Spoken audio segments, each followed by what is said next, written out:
friends, I'm so happy you could be here with me today. My name's Kayla. I'm one of the registered dietitian nutritionists at San Antonio Regional Hospital.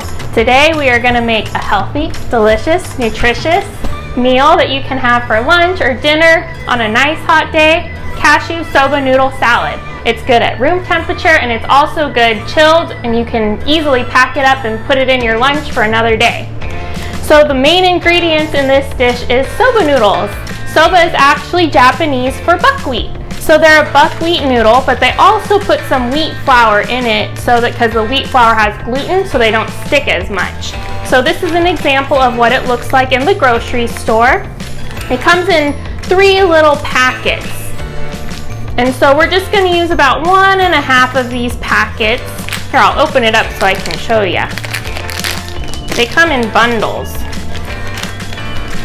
Here's our soba noodle bundle. Doo-doo-doo.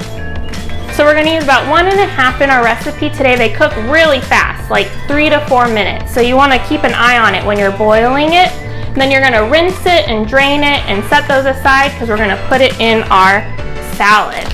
You can also get other brands. Just check the label. This one actually has salt as one of the ingredients, so it's super salty. It's even saltier than soy sauce. So you want to make sure you check your food labels to make sure there's no hidden ingredients that you don't want. So the first thing we're going to do is we're going to prep all of our vegetables. This recipe is great because it's really flavorful, but it's a good way to sneak in lots of vegetables in lots of different colors. So each of the colors in our vegetables is going to give us different vitamins and minerals to help our bodies be nice and healthy. So the first vegetable we're going to work on is our sugar snap peas. These are awesome. I love dipping these in hummus or in ranch dip. So all you have to do is you take your sugar snap peas. They look like this. And what I'm going to do is I'm going to cut the little ends off of each one and maybe cut it into 2 or 3 pieces. Make them bite size, whatever size you like the best. Sometimes these sugar snap peas have little strings in them, so you just want to pull the string out if you happen to come across one. This one I'm just going to cut in half. This one's a little longer, so I might cut it into 3 pieces. Again, I'm just cutting the tips off and cutting it into bite-sized pieces until you have 1 cup of sugar snap peas. Next is going to be our red bell pepper. You could use any color bell pepper that you like. The red just looks really pretty in this dish. And so the way that I like to cut my red bell peppers is to actually cut the sides off. And you'll see that there's all of these seeds in our red bell pepper. And we don't want to eat those. So by cutting off the sides, it's a good way to kind of leave that center part without getting all of those seeds. And then we'll take it out. So here's our seed pod, and we'll get rid of that. Maybe save it to make a veggie broth another time. And so now with our bell pepper, we just want to cut out any of these little membranes that you see on the inside. These can be a little bit chewy. So I'm going to cut that out. And then what we're going to do is I like to stack them up so that you can do half the amount of work. And you always want to make sure to make a claw when you're cutting. And then cutting as thinly as you can into little strips. Bell peppers are great for snacking on too. Until you cut through all of your bell pepper and you get these lovely little strips. Pretty, aren't they? So I already have some here. It makes about a cup when you cut up your entire bell pepper. Just going to push that to the side. The other vegetables in this dish are going to be carrots. I had a little trick for this one. I'm using shredded carrots. So instead of cutting and trying to chop my carrots into little matchsticks, I got these shredded carrots at the grocery store, and they're already like bite-sized for us. These nice little shreds. They're going to add a lot of extra color and crunch into our soba noodle salad. We need about 1 cup. Something else you could do is you could buy the baby carrots and maybe cut them into 4 pieces. One of my dietitian friends says she does that. And then lastly, edamame. So we have 1 cup of edamame. This is also known as the soybean. And so this has a lot of extra protein and fiber that's going to help to keep us full and keep us feeling fueled until our next meal. Edamame comes in these little pods. You might recognize these from when you go to a restaurant to eat sushi. You could buy the edamame in the pods, but it's gonna take a while to squeeze each of these little pods to get the edamame bean out. So this is what they look like when you squeeze them out, and this pod is not edible. So instead what I did is I bought the already shelled edamame in the frozen food section at the grocery store, and it makes it really easy. So you just want to pop these in the microwave for maybe 2 minutes to get them defrosted and warm them all the way through, or you can defrost in your refrigerator. So can you believe it? We have 4 cups of vegetables already ready to go into our soba noodle salad. So what I'm gonna do now is I'm just gonna go ahead and clean up this, and we're gonna get out all of our ingredients to start making our dressing. So now we are ready to make our cashew ginger sauce. So we're gonna start with our cashew butter. This one was actually on sale at the grocery store, and I was like, A+ for me. Cashew butter is going to be a little bit more mild in flavor than like a peanut butter. I like to use sunflower seed butter at home just to change it up. I had a lot of peanut butter and jelly sandwiches when I was in school. So I've got my cashew butter. You want to make sure you get the creamy one. This is going to be the base of our sauce, and we don't want a bunch of like lumps and clumps in there. You could also use a blender if you wanted this to be super creamy and smooth. So we're going to do 1/3 of a cup, and a trick that I like to do is use a little bit of cooking spray in our cup just so that it doesn't stick as much.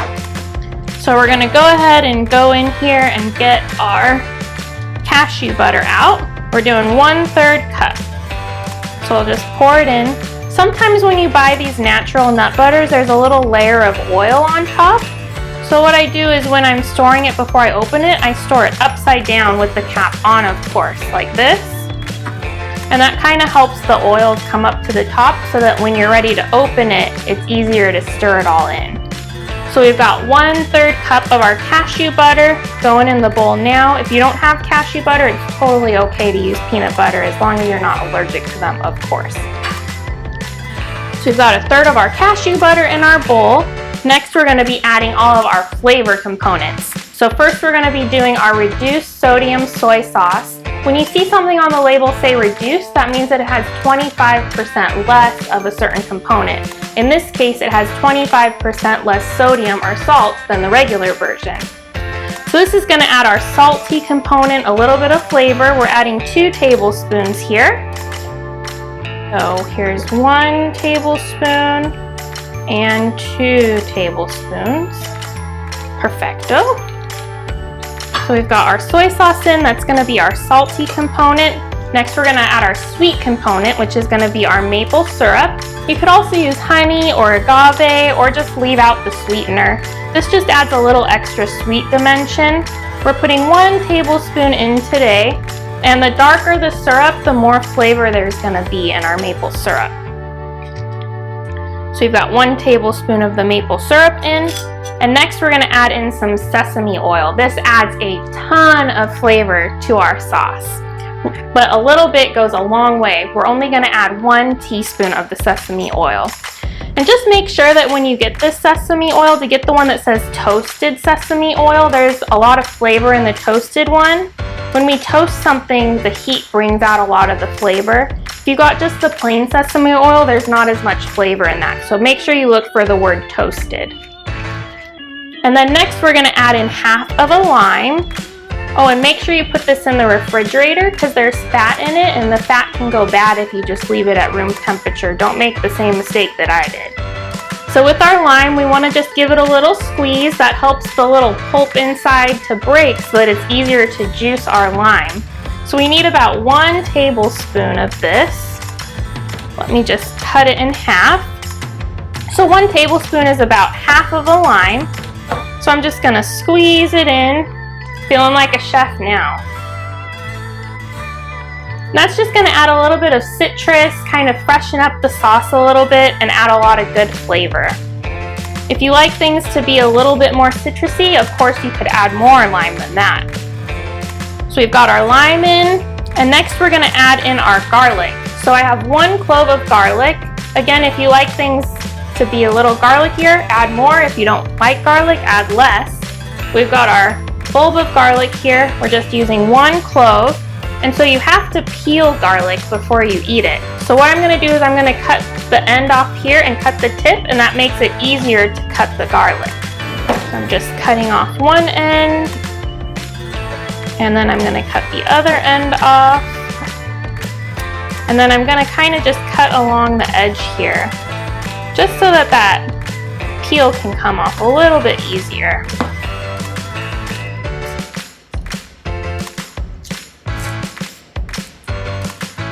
And we have our peeled garlic. And I'm going to use my handy dandy garlic press. If you don't have one, of course, you could chop up your garlic really fine. So I can just stick my clove of garlic in and smash it right in to our recipe. I like to flip it over, and just so I can make sure I get every little bit out. We'll try again. We got a little more. There we go. Now we're gonna add in some ginger. Ginger adds a nice spicy component to this, and it really is one of the stars of the dressing. And so this is what ginger looks like when it's fresh. It's better to use the fresh if you can, to give that extra bite. And so if you get a really fresh ginger, you can actually peel it with the back of a spoon. So I'm just gonna kind of go in here and peel our ginger. It's really easy to just peel it, or you can use a vegetable peeler if you have one to peel it, but we don't want to eat that peel. It can be a little bit tough and papery. And so I've got it peeled, and now I'm going to take a microplane grater and just go ahead and grate our ginger. Right here, we need about 1 teaspoon. And so I'm just going to grate. It's starting to go into our dressing bowl. A little bit more here. And you can see it all collects on the back of our microplane grater. And I've already grated a little bit, so I'm gonna just go ahead and scoop it all in so we get all of our fresh ginger in there, and it really smells delicious. If you had extra ginger, something else that you could do is use your extra ginger to make tea. All you need to do is put some slices of fresh ginger and some hot water, and you have homemade ginger tea. So we've got all of our components into our bowl, and now we're going to give it a stir, and you'll notice that when we're stirring it up, it doesn't really combine very well. It's kind of stringy with the cashew butter, and so that's why we're going to add a little bit of hot water. The hot water is going to help to melt everything together, so don't be alarmed if this is what yours looks like. It's going to be okay. So we're just going to slowly add in a 1/4 cup of water, a little bit at a time, and as we stir, it's going to become more of a creamy dressing. And like I said earlier, if you're really afraid of having a little bit of tiny little chunks in there, you could always use a food processor or a blender to help make sure that your dressing is extra smooth. So I like to put a whole 1/4 cup of water in, and we'll just stir it up, and it makes a beautiful dressing for our recipe. So our dressing is complete, and I'm gonna get my cooked soba noodles that have been rinsed and drained so we can put all of our components together. So before we put everything together, I'm just gonna show you what we're gonna do for some of our garnishes. We're gonna add in some cilantro to add a little bit of freshness and actually a lot of flavor to our dish. So this is our cilantro plant. You can get it at the grocery store in the fresh produce section, and it comes in like a bundle. So I'm gonna treat it like flowers. So what I like to do is I like to put the bundle into like a jar or a cup with a little bit of water just to cover the very bottom. What I did is I trimmed the very bottom just like you would with flowers and put it in the jar here, and it helps to keep our cilantro fresh longer.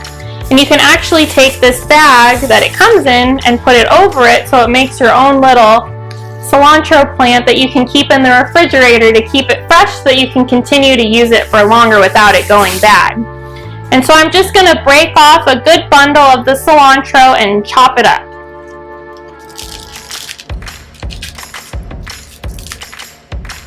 We have all of our cilantro here, and what I like to do is kind of roll it up into a burrito.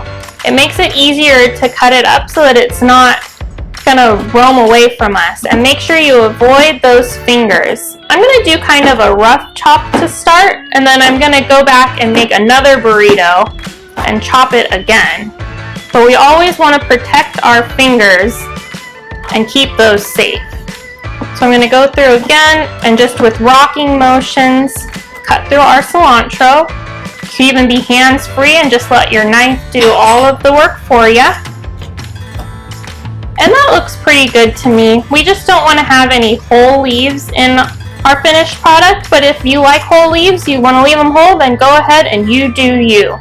So our cilantro is ready, and we also have a 1/4 cup of roasted salted cashews.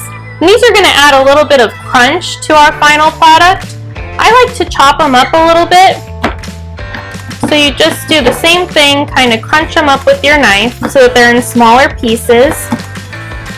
Nuts are a good source of fiber and protein for you. You just have to make sure that you monitor your portion sizes of nuts, because since they have some fat in them, their calorie content can be pretty high. They provide a lot of energy for how small they are. And so just be mindful of your portion when it comes to nuts. We're going to use a 1/4 cup today in our recipe. And of course you could always add more as garnish, but it's going to add a nice crunch to our dish. That looks pretty good to me. All of our ingredients are prepped and we are ready to put everything together to make our cashew soba noodle salad. Having everything prepped ahead of time makes it easy to throw everything into the bowl so that we can have a nice, delicious meal. So here's our soba noodles. They're nice and cooked. You want to make sure that you only cook them for like 4 or 5 minutes. Otherwise they'll become mushy, and that's not good. We want them to be just the right texture so that they stay sturdy in our salad and don't fall apart, but not crunchy. So I'm going to start by putting our noodles into the bowl. Again, we used about half a package of the soba noodles. And now we're going to add in our carrots. And I just wanted to mention that I pulled a little bit of each of the ingredients aside so that we can top our dish when we're finished, so that it can look extra lovely, because we're special and we deserve to have food that looks delicious. So we have our carrots in the bowl. I'm going to add in my sugar snap peas. We've got our edamame. And we've got our bell pepper. We used a red bell pepper, remember? And then I'm going to reserve the cashews and the cilantro until we've mixed this up a little bit first, because I like to put that on top just because it looks extra lovely and I don't want it to sink down into the bottom. So you can use as much dressing as you like. I like my food pretty saucy, so I'm going to go ahead and just add the whole thing in. And I'm going to give it a nice gentle toss. Our goal here is just so that everything can get combined. And you'll see that as we're tossing it up, the peanut sauce and everything mixing together kind of mutes some of the vibrance of how pretty all of those vegetables look. Can I just mention that it smells really good? I can really smell the ginger from the sauce, a little bit of the garlic. Adding that hot water to thin the sauce not only thinned the sauce, but it helped to make some of those flavors and smells come out, so it's really fragrant. So we've got everything mixed together. Looks great. And now I'm going to add in our toppings with nice clean hands, adding our cilantro in. I'm going to give it just a quick toss here, and then our chopped up cashews. So all of our ingredients are now in our salad. I'm going to give just a quick little stir. I'm going to dish myself up some and we'll come back for a taste test. Our cashew soba noodle salad is complete. Look at that. It's so beautiful and it's full of vegetables and healthy ingredients. We have 4 cups of vegetables that we used in our salad. We also have the whole grains from the soba noodles, some healthy fats from the cashews. I think I'll take a taste. It really smells delicious. Make sure to get lots of those vegetables in there, a little bit of everything. I've outdone myself. Really good. I'm so glad that you were able to join me today for this episode of Cooking with Kayla. I'll see you next time, and remember, be gentle with yourself.